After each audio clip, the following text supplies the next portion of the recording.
Today we're gonna learn about fuses. So, look, this is a fuse. It looks like a tooth. So on the fuse, you got a number on it. This tells you how many amperes it can handle before it blows. So if you read it upside down, it says E, but it's actually 3.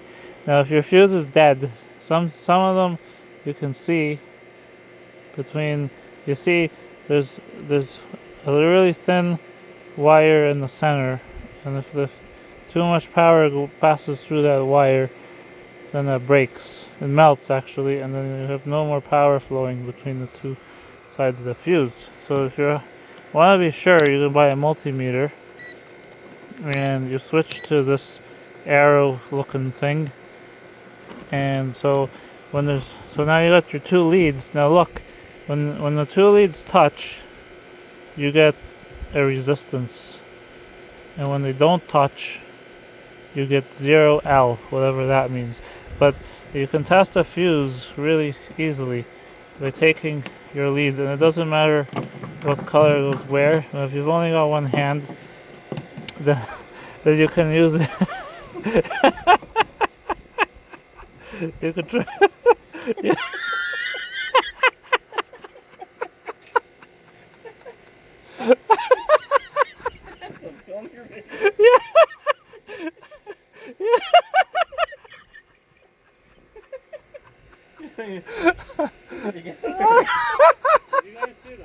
You could, yeah, you could. If you've only got one hand or whatever, you can hold your two probes like chopsticks, and you touch one end on either side of the fuse. Now, if the fuse is bad, you'll see a 0L. But if the fuse is good, you'll get a number on it, and that means your fuse is still okay. So if it's bad, if it's 0L, then you know you gotta get a new fuse, like I do in this case. Okay, now the Kyle fuse. I'll let a fuse off.